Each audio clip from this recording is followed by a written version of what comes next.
Dear student and friends, welcome to Sarda Sadan online YouTube platform. Today we are talking about nephron structure and nephron structure होने के बाद हम इस पर आगे तक डिटेल तक चर्चा कर चुके हैं। अब हम जिस चीज़ की बात करेंगे वो ये है कि फिल्ट्रेशन मेम्ब्रेन क्या होती है। ठीक है, तो we will talk about filtration membrane. ठीक है, बाय दिस पीपीटी। तो फिल्ट्रेशन मेम्ब्रेन की अगर हम बात करें तो फिल्ट्रेशन मेम्ब्रेन क्या है, सबसे पहले बात याद, चीजों को समझोगे तो अच्छे से क्लियर होती जाएंगी, नहीं समझोगे तो कोई मतलब नहीं है। देखो ये है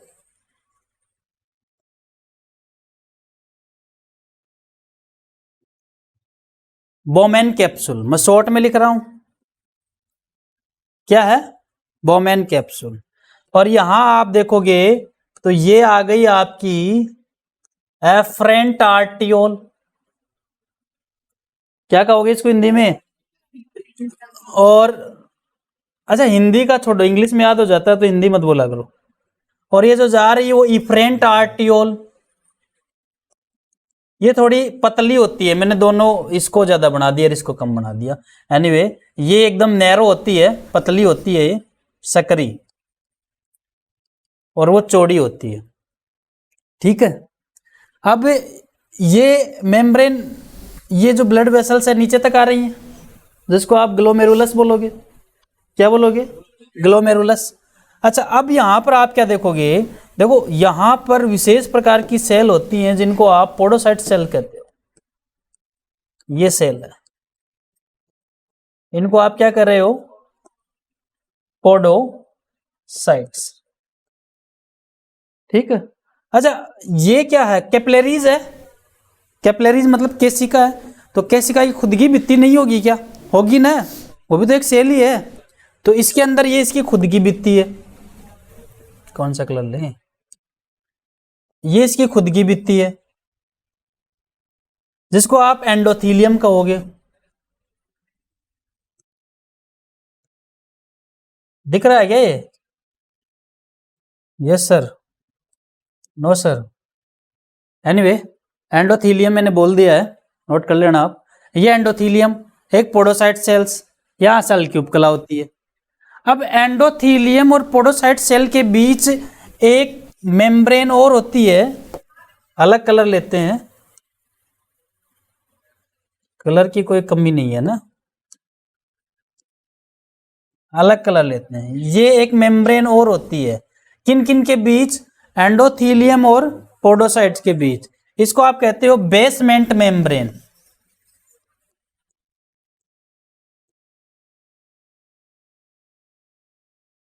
तो तीन चीजें आ गई आपके पास, एंडोथीलियम, एंडोथीलियम मेम्ब्रेन हो गई एक, तो एक बेसमेंट मेम्ब्रेन हो गई, और एक पोडोसाइट्स मेम्ब्रेन हो गई जो सेल से बनी है। इन तीनों को कंबाइंड में आप कहते हो फिल्ट्रेशन मेम्ब्रेन। समझ में आ गई बात,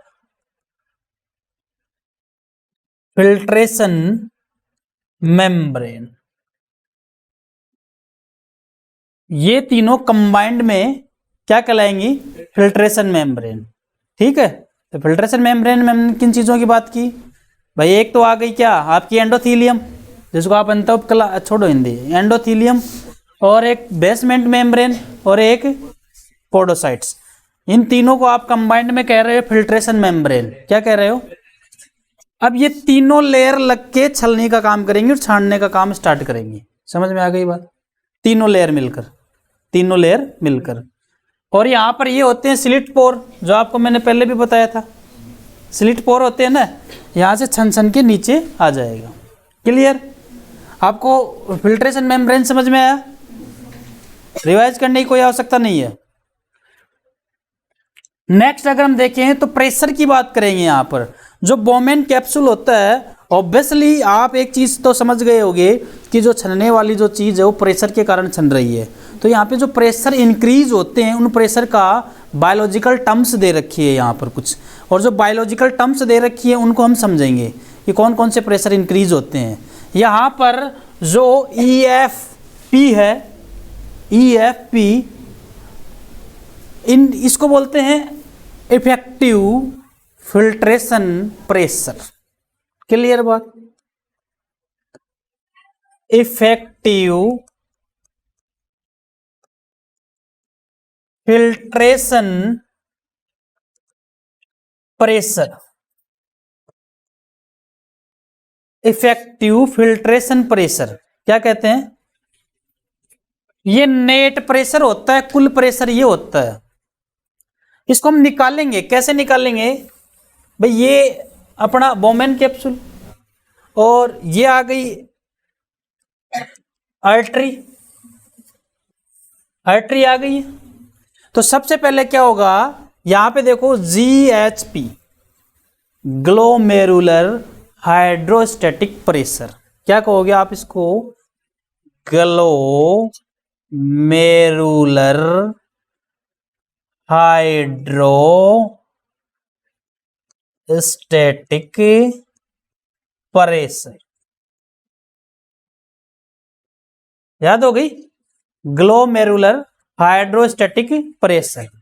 ये mmHg, मरकरी जो होती है ना, मिलीमीटर मरकरी में मापा जाता है, ये mmHg में मापा जाता है। ग्लोमेरुलर हाइड्रोस्टैटिक प्रेशर, ठीक है भाई बात? ये ग्लोमेरुलर हाइड्रोस्टैटिक प्रेशर जो इंक्रीज होता है वो इस नैरो इफरेंट आर्ट्यूल की वजह से इंक्रीज होता है। भाई ज्यादा आ रहा है, कम निकल रहा है, तो जो प्रेशर सबसे पहले जो प्रेशर इंक्रीज हुआ उसको आप बोल रहे हो ग्लोमेरुलर हाइड्रोस्टैटिक प्रेशर। क्या कहोगे? अब ये प्रेशर इंक्रीज हो गया, तो प्रेशर इंक्रीज हो गया तो ये नीचे की तरफ दबाव डालेगा। प्रेशर बन गया ना, यहाँ पे नीचे की तरफ दबाव डाल रहा है। यहां पर ये एक प्रेशर और बनता है, देखो इस प्रेशर का मान कितना है? 60 mmHg। एक और बन रहा है blood colloidal osmotic pressure, blood colloidal osmotic pressure, लिख लेना आप पूरा, ब्लड कोलाइडल ओस्मोटिक प्रेशर। ये जो लग रहा है ना, ये प्लाज्मा प्रोटीन की, ब्लड के अंदर जो प्रोटीन होते हैं ना, प्लाज्मा प्रोटीन ब्लड में क्या होते हैं, उनकी तरफ से प्रेशर इंक्रीज हो गया। कुछ ऐसी बात हुई जैसे आपको कोई पावरफुल आदमी भी धक्का मार रहा है तो ऐसा थोड़ी आप गिर जाओगे, टच करते ही आप गिर जाओगे पीछे जाके, आप भी थोड़ा बहुत तो प्रेशर लगाओगे। तो ऑब्वियसली ये 60 mmHg का है तो थोड़ा बहुत प्रेशर इसने भी लगा दिया। अब ये इसने जो प्रेशर लगाया है ना, ये इसने इसकी उल्टी दिशा में लगाया।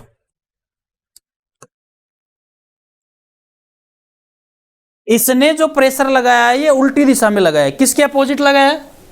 ग्लोमेरुलर हाइड्रोस्टैटिक प्रेशर के अपोजिट लगा दिया। बात समझ में आई?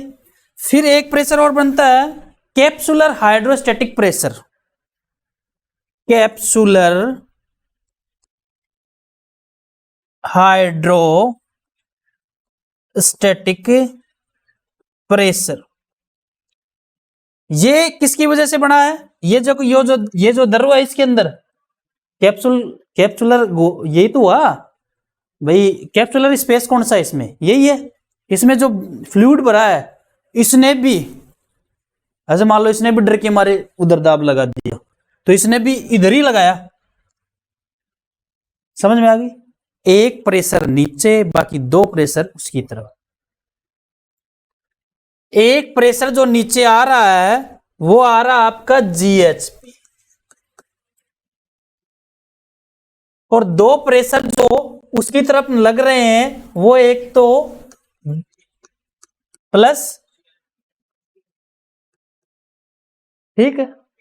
तो इन दोनों को जोड़ो और इसमें से माइनस कर दो, जो आपका आ जाएगा वो 10 mmHg है। करके देख लो आप कितना आएगा। इसी को आप कहोगे EFP। EFP कैसे निकालोगे? GHP में से इन दोनों को जोड़कर माइनस कर दो, आपका जो नेट है टोटल वो आ जाएगा क्या? EFP क्या आ जाएगा? अब बात ये आती है कि कितने प्रेशर पे चीजें छनना स्टार्ट होती है। 10 mmHg पर इतने प्रेशर पे तो किडनी विडनी फट जाएगी, इतने प्रेशर पे तो किडनियां जो है वो फट सकती हैं। तो 10 mm Hg का जो प्रेशर है वो अपने आप ही बन गया, कुछ प्रेशर आगे से आया कुछ नीचे से लगा, जिसके कारण 10 mm Hg का प्रेशर बन गया, जिसको आप बोलते हो क्या, इफेक्टिव फिल्ट्रेशन प्रेशर। क्या कहते हो, इफेक्टिव फिल्ट्रेशन प्रेशर। ठीक है, क्लियर, इस बात को नोट करें।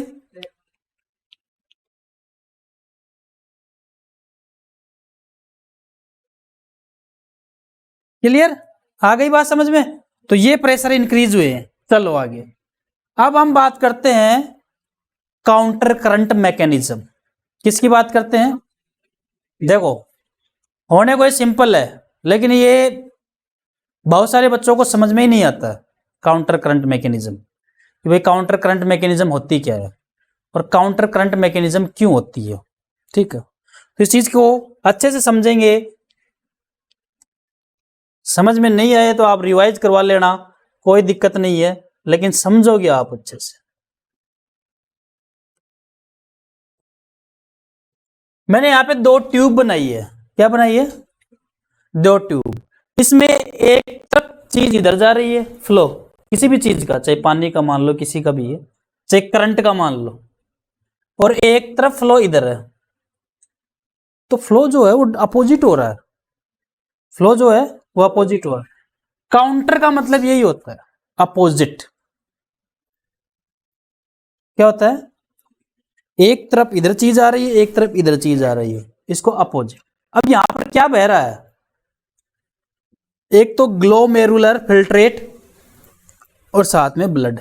समझ में आ गई बात, 2 ही चीजें बह रही है ना, एक तो ग्लोमेरुलर फिल्ट्रेट और साथ में ब्लड आपस में एक दूसरे के क्रॉस चल रहे हैं, इसको काउंटर कहोगे आप।